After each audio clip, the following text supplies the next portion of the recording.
Hello everyone, welcome once again to Agent Carter Discussions. I am Captain Logan, and joining me today is, but we're the Steve Baxi. Hey everybody. And Dan Torrey. Hey guys. And the amazing RealManos. Hello, I'm TheRealManos. And we're going to go ahead and jump right into today's discussion. Let's get some opening statements, starting with Steve Baxi. And Steve, tell us what you thought of the episode overall, and then give us your best moment and worst moment, please. Okay, so I enjoyed this episode. It's a little bit slower than the one we had last week, the two-parter, but I think it works. It really picks up near the end. And consistently, the thing I love about this show is the 1940s atmosphere. The filter they use, which is from the first Avenger film, all the set designs, the costume work, the music, even just some of the camera angles and such, it feels like a much older film rather than a modern-day TV show. It doesn't have as many modern cuts as you get with other action TV shows, and I really like that. I love the character work we're getting. We have Jarvis in this series. He's quite a bit different than he is in the comics, but I think it works. I love that we don't get all of his history at once, but what we do get is really satisfying. It's very different. It's very fascinating. And that moment, which is my best moment of the episode, when they're in the sewers and Peggy is trying to coerce out of him what his treason charge was and what his backstory is, I think that's a wonderfully well-acted scene. And when we move forward with that, we get Jarvis trying to convince her that what they're doing isn't gonna validate what Stark did or ran away, and so he almost gives her like deposition-esque questions, and that's a really wonderfully tense scene. I love all of that. I didn't really have much of a worst moment. I had one that made me kind of cringe only because I don't know where it's going, and that's the opening where that guy is climbing up and sneaking into the women's room, and then that woman gets kicked out. I thought that was just kind of awkward and strange, and it kind of plays to what Cap was saying last week about the rules of the building maybe getting kind of strange or contrived or almost sitcom-y the way it was carried in this episode. But it wasn't altogether bad. Maybe that's building to something else. I guess we'll see. But yeah, overall, I really did enjoy this episode. I don't think it's as good as the premiere, but it's still just as amazing and better than Agents of S.H.I.E.L.D. Steve! I'm sorry, you are Steve. Manos. Manos! Let's see. Yes, I thought this was an excellent episode. I expected the pacing to slow down a little bit after the pretty explosive two-part premiere for the show, and I will agree with just about everything Steve said about the look, the sepia tone look of the show, the fact that it really does feel like the 40s, and simple shots of like the seaport, for instance, made me really excited because it looked really authentic. There's not much about this show that looks anywhere near modern, which I really applaud, because this show could have easily, on a TV budget, had been that, and as long as it wasn't too bad, we could have forgiven it. I think this did a lot of good character building on top of the story that's going on with, of course, Peggy's relationship with Jarvis, and as well as continuing the mystery building to reaching our villains. I have to say my best moment is probably Peggy taking a bullet in order to defend Jarvis when he's in custody, where she basically sacrificed what's left of her respect in that office, because they don't like her being there anyway, and she even uses their lack of respect in her favor. Because if they thought more highly of her, they would probably be maybe a little suspicious, but no. And it only ruins her reputation further in the office, actually, and she does it right. She saves him very. It's a very clever way of getting him out of trouble. I also like the character and history of Jarvis as we slowly figure that out. Yeah, the action picks up at the end, but God, there was a lot of good building on the two previous episodes, which I was hoping this would be that anyway. So yeah, that was my best moment. I don't really have another worst moment. I'm sorry, I'm really kind of failing on this aspect of the show because it's just too good. The pacing in the history, it oddly enough reminds me a little bit of DC Vertigo's Sandman Mystery Theater from the 90s. I don't know if you've read that comic, but that did something really cool where it took film noir crime, a little bit of superhero fantasy, and real-life history and blended it together for this awesome series. And in 3 episodes, I'm kind of seeing them do that with this, and I think that's magnificent. I haven't seen a comic book film or series do this yet, so I'm very happy with this 3rd episode. Manos, it's okay that you don't have a lot of complaints, because it is really good, and the rest of us can take the slack and complain for you, so that people can be like, how dare you say mean things about this show at all, because it's great. So it's okay. You don't have to take the. I will take the bullet for you, Manos. It's okay. Let's go on to Dan Torrey. Dan. I would like to reiterate all that was said before. I really enjoyed this episode.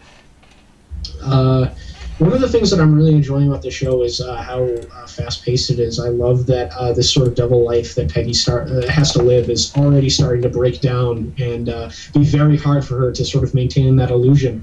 And I like that the way that she ended up getting Jarvis out of trouble, like Mano said, sort of plays to the stereotype that everybody kind of thinks about her. And you can understand with the precedent that was set with the first 2 episodes how much that bothers her and things like that. I really enjoyed that sort of internal struggle and conflict within her character. I thought it was really, really cool.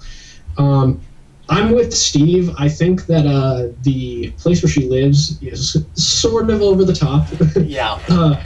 I would like to know if historically, because I think the history is spot on with the period 40 stuff with the show is really spot on, except for possibly that. I mean, I'm not sure if there were places like that that existed in the 40s, and if so, why anyone would live in one of them.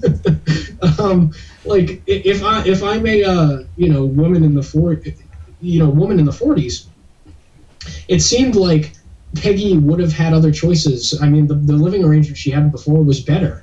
I don't know why she would live there if there's all these weird restrictions on how she has to live her life and stuff like that. It seems a little bit strange to me, but that's the only sort of criticism I would have of this episode. Otherwise, I really enjoyed it. I agree with you guys about the living situation, and I guess I'll start there because that was my big complaint from last time. I was actually really happy that they didn't try to force a lot of drama out of this episode. That was the big thing I was kind of worried about moving forward, that we were going to use that for really easy, goofy drama, and that didn't really happen. I don't entirely I thought that it was a little bit convenient that guy just happened to climb up to her window, and that because it's just next door, and how many people are living there, and that was mostly there so that she could come up with this idea for something completely unrelated in the next scene, which struck me as very 60s Batman. It was like, oh yes, here's this great idea I just got from this totally random unrelated thing, and I don't know, I thought that was a little bit easy, and I still just don't buy that she's living there. She as I said last week, she did that just so that she would have more of a personal life. And I don't, it's like, oh, I have to start actually doing things with other people and not forcing everybody out, so I'll live in this place that's going to make what I'm doing now almost impossible. What I'm loving most about this show, moving on from last episode into this episode, is first of all, Carter and Jarvis are proto-superheroes. I think that is really cool. They're not just getting these, it's not Agents of S.H.I.E.L.D. They're not just getting assignments and going off on them, although I think that they're supposed to be an official assignment that Carter goes on next episode. We finally see her kind of do something like that.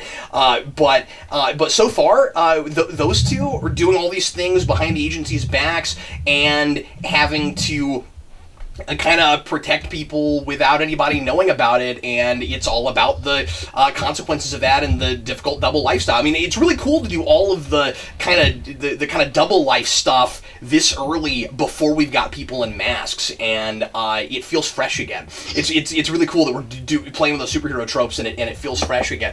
A couple of couple of questions sorry, something else I wanted to mention that I really like moving on is production values are still up to spec, right? Like it still looks just as good as first episode. It ought to. We're only going to get 8, and you would really expect it to stay at that same level. And what gave me a little bit of pause until we got to the end is, I agree with Steve, it slowed down a little bit. And I kind of didn't expect it to, because it's just an 8-episode miniseries unless they decide to make more after that. It feels more TV than it did last time. And that's not a big slight against it, because it's still less TV than, you know, Agents of S.H.I.E.L.D. is, but the pacing and the kind of like setup, here we have a transition episode into the next one, yeah, feels a little bit more TV than what we had before, and I kind of wasn't expecting that given that we're only getting so few episodes. But, you know, let's see what the pacing is like as we continue and how necessary that was. Random little things. Was film buff a term in 1946? It's just a question I have. I don't know about that. My favorite moment was Manos's, but my second favorite moment was killing off a guy that I didn't like, and I still cared about it. That was really sad, and he was like the biggest jerk of them. And you know, you take this really flawed human being and make him feel like a totally real person, and then you kill him off, and it was kind of sad. But the reason I loved that moment even more was that they somehow made me laugh right after it, and it didn't lose the weight of it. When that guy says I'll call Kaminsky's wife, and then the next person says I'll call his girlfriend, that really got me. I thought that was so funny and also really sad, and it was that was really dry-witted, and I thought that was really cool. Worst moment, mine is a little bit minor, but so Peggy's got this new friend that she's living close to, the girl that works at the diner, and I wasn't sure about the way they played the scene where, toward the beginning, where she's annoyed at Carter for giving her the cold shoulder, as if she just, like, isn't interested in what she has to say and doesn't want to hang out with her. It was pretty clear, I thought, if the girl had been paying attention, the way that Peggy was acting and the way that the actress played that scene, that she was like really tense and like shaken up and worried, and like I really expected the first thing for her to say to be, is something wrong, not, oh, how dare you treat me like this. And I'm glad that they patched it up and made up at the end, but I thought that was a little typical TV. I didn't really care for that. But overall, I think it's still really good. Oh, also, there is a technology in this that, the thing that, like, constricts the muscles, that I thought was maybe a precursor to, that technology that stops you cold and makes it to where you can't move in Iron Man. And I don't know if yeah, that's true. And I thought that was really cool. That seemed like the stark precursor to that. All right, why don't we now go ahead and open up for the duration of our time on Agent Carter to some more just conversation, whatever you guys want to talk about, and we'll answer some questions and comments from our live viewers. Why don't you start us off, Manos? The muscle restrictor, there was a line about that made me laugh, that it was invented to be a back massager. That's funny. Yeah, that was funny. I also agree with the scene dealing with, I can't remember his name, his death, because, yeah, he was awful, and I enjoyed that line that she had, that, you know, he was a brute, and you know, scallywag, and, you know, whatever they said in the 40s. He was terrible, but, yeah, he was still a person, and he was still good at his job. And yeah, these guys, as awful as they are, even though Peggy is better than they are, they still can get the job done, and they are a step behind her. I'm curious to see where this is going. Like, you know, we do know that Peggy Carter helped set up S.H.I.E.L.D., so she probably does have some major success in her near future, possibly in this series, that helped get her to that point. But I'm just curious, like, how their reaction will be, frankly. I assume once they catch up to what she's doing, they'll probably, you know, consider her either in league with the traitor Stark, or interfering, you know. So we'll see I don't know. We'll see how that plays out. I'm not sure when we'll be getting that. I like the fact that, the show is able to, even with a smaller episode like this, is able to keep up the tension. Because every step they do, they have to be super careful about what they... I mean, like, when they go to pick up Jarvis, she leaves her purse on that table, and I'm thinking, oh, crap, they're going to see that purse. And thankfully they didn't. Yeah, I think they keep it up the entire episode with even like little scenes like that. Yeah, importantly, what Steve was talking about earlier, the move that she has to make when she kind of sacrifices more credibility for Jarvis, that's a play you can't ever make again. I mean, like, you've played that card, it's gone. You can't do that again. Yeah. Not getting a lot of stuff from the chat box. Anybody that has live that has any questions or comments about the show that we should talk about, make sure that you put them in the chat box. Johnny Torch reminds us that the diner girl's name is Angie. I keep just calling her Diner Girl. Angie's her name. I keep forgetting what her name is. One of the things about the... Oh, sorry. No, I talked for a while. You go. Okay, one of the things I wanted to mention was the scene that you were speaking about earlier, Cap, where she was sort of mad at her for not, hanging out with her and stuff. I kind of read it a different way than you did.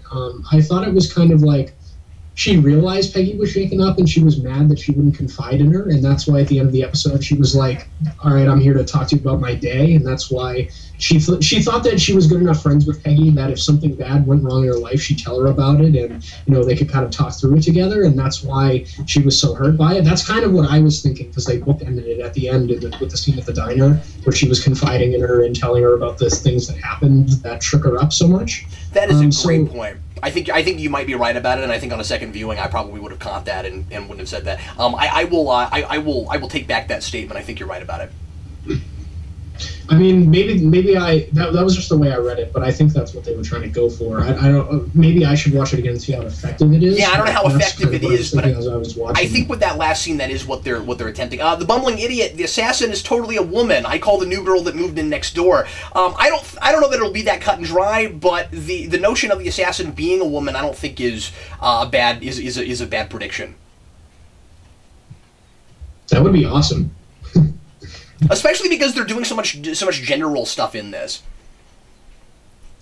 I'd like to see Hydra play some sort of role in this series too. People in the chat box were talking about maybe some of the people we've seen before being Hydra agents, and I feel like that would be potentially interesting. Here's the thing: if they do anything with Hydra in the show, our heroes can't know about it. It's like exactly the same thing as when we did Romulans and Enterprise. You got to keep them obscured because the Federation's not supposed to know what they look like.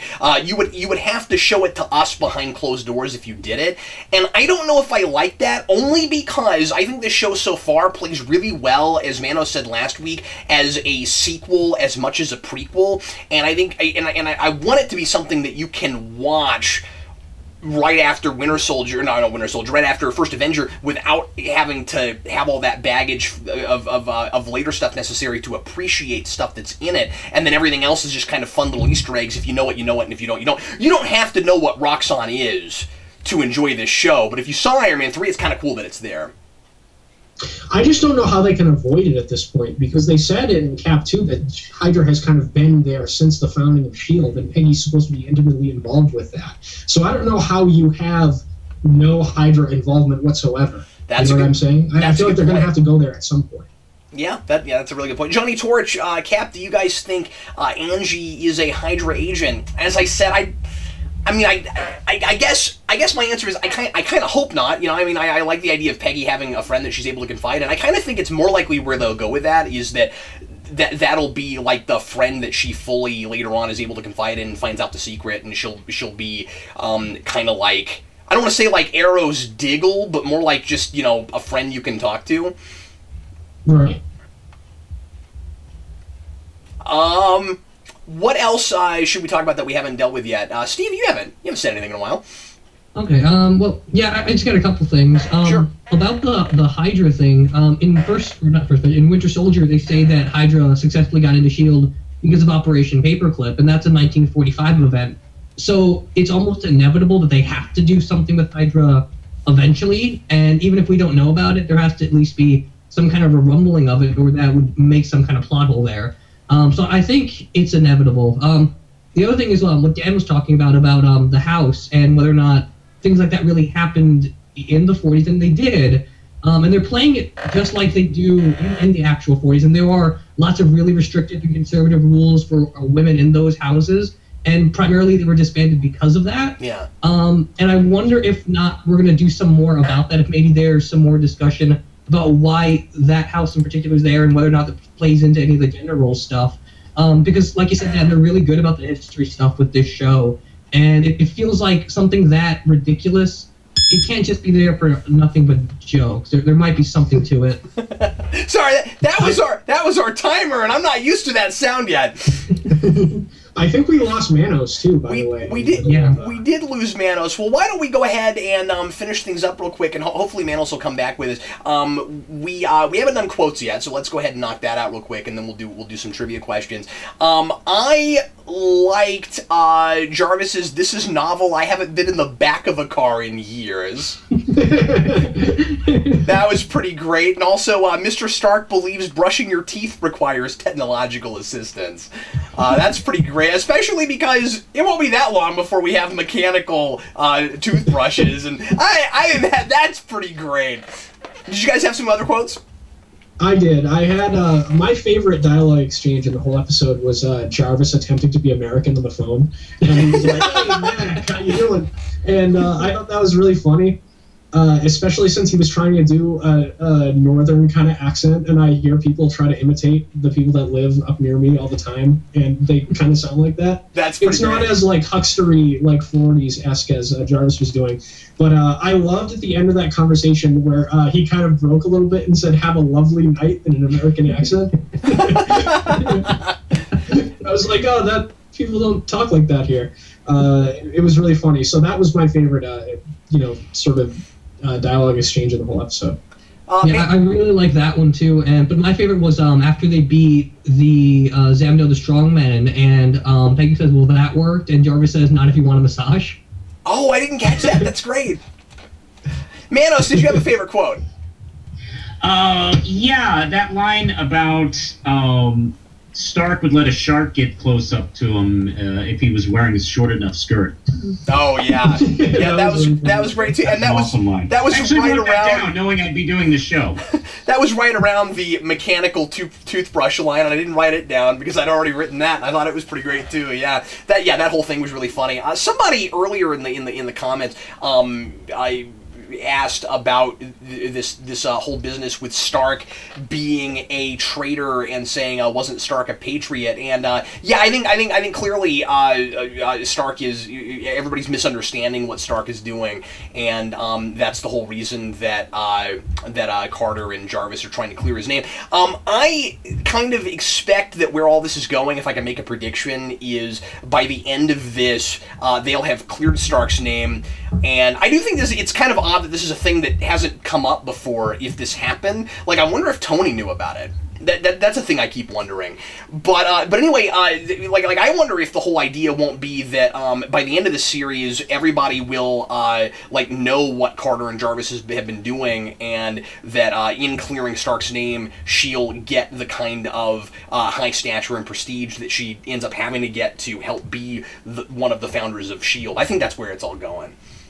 That would be really cool. At some point, I'd like to see who Tony's mother is. Have we had any discussion about that at any point in any Marvel thing? I don't think we have, and that's a really good point. One of the big questions going around right now is Stark really going to be a recurring character in this? Because when we saw the pilot, I kind of expected to see him every episode, at least like maybe making covert phone calls and stuff like that. But we got a glimpse of him, and we haven't seen him again yet. Yeah, I was hoping so too, but he's supposedly involved with, he played Dracula in that recent movie that's supposed to set up the Universal Monster movie universe thing that they're doing, and he's getting to be a bigger actor now, so I don't know if he's going to be able to have time or anything in his schedule. I hope so, because I like that guy a lot as Howard Stark. He's awesome. Well, folks, we are over time. Why don't we go ahead real quick and do our trivia questions. And, Manos, did you have one this week? I did, and this actually brings up a point that Dan talked about in his initial statements about the episode in the hotel. And yes, hotels like this actually existed, and they did have such strict rules. What they were essentially set up to be inexpensive, cheap housing for young women for either permanent stay or temporary stay when they come to the big city.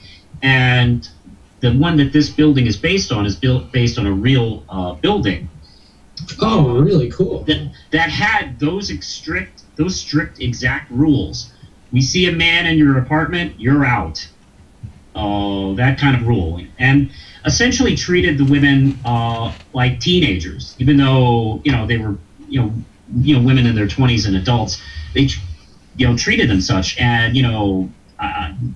done, you're gone. You break one rule, you're out on the streets. And that's why they took it, because they, in some places, had nowhere else to go. This is based on a real building that existed from the 1920s through. It lasted until the 80s, but the rules kind of started to lax during the 60s. What is the name of this hotel? Well, that's an awesome question. Clearly, Dan Torrey doesn't know the answer. No, I don't. I'm very curious to know. This is all really interesting to me. Yeah. Dan, did you have a question?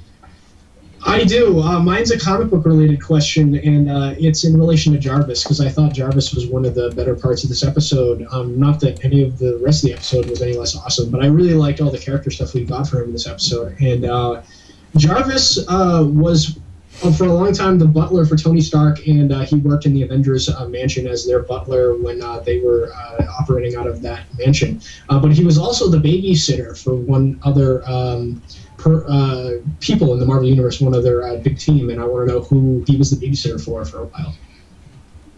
Good stuff. Steve! All right, so at the end, when we get that fight scene with the guy who's part of the circus, he, in the comics, is Zombo the Strongman. And I wanted to ask, in what comic did Zombo first appear? My question, excuse me, is an easy one, and comes from both this and the pilot, naturally, but I feel like this is a thing that I probably should ask at some point, and that is simply, what does SSR stand for? And it's a lot easier than SHIELD, because it's a lot shorter. But what does SSR stand for? Usually we want to do trivia a little bit earlier in the show and then reveal our answers. We got into talking about the show, and I kind of forgot about it, so we'll go ahead and go back through real quick and give all of our answers before we, in the live show, move on to our next show. Steve, I'm sorry, Manos, very interested to find out about that building. What is the name of that building, sir? The name of that building is the Barbizon Hotel, and it's a real hotel that existed. Where was it? It was in New York City. Oh, okay. But I mean, like, do you know, like where in the city it was? Oh, I don't know that. Wow. Okay. That's really interesting. Dan. The answer to my question is the Fantastic Four. He was a babysitter for them for a little while. He used to babysit Franklin Richards when he was a little boy. Yeah, that was the one I knew. Steve, what's the answer to your trivia question, sir? All right, and mine was it was Captain America Comics number 5. Number 5. I'm sure everybody knew that, or we did it really fast. He's only had like 2 appearances, so it was a 50-50 shot. Okay. Naturally, the answer to my trivia question is the Strategic Scientific Reserve. As I said, a much easier thing to remember than SHIELD, especially because there's some alliteration. Anyway, well, we will be back with you guys again once again next week for more rousing adventures with Agent Carter. Guys, this show is excellent. I'm really super happy with it, and as I said last time, I think it's doing what SHIELD wanted to do, but hasn't quite managed enough of, which is really kind of help flesh this universe out a little bit. Since we get it on a regular basis, it doesn't feel superfluous. I'm really glad we've got it. Yeah, it doesn't feel as tied down by the movies that it's supposed to be tying into, because it's in a specific period of time rather than having to tie in with the ongoing developments in the film, which is really nice. That's a good point. I mean, it's the time period it's setting its story has existed way before all these movies have started, so it doesn't have to keep current with what's going on right now for the next film. unless there's setting something up for something to be developed. But that's I think they have a lot more freedom. Exactly. They don't have to do an episode where they're picking up Thor's garbage, Well, everybody watching this after the fact, thanks so much for being here for Agent Carter discussion. Sure appreciate it. If you want to ask us a question about the upcoming episode after it airs that you want us to talk about on the show, if you can't be here live, be sure to go to geekvolution.com, go to the contact page, and send us a question there. We record this in front of a live internet audience on Sunday nights at 8 p.m. Central, so if you want to watch us do it as we're doing it and see all of the mistakes we make in between, feel free to do that. And in the meantime, we'll see you again next week. I'm Captain Logan. This was Dan Torrey. Thanks for watching, guys. TheRealManos. Goodbye, folks. And beware the Steve Baxi. Bye, guys. Thank you for watching. See you next time.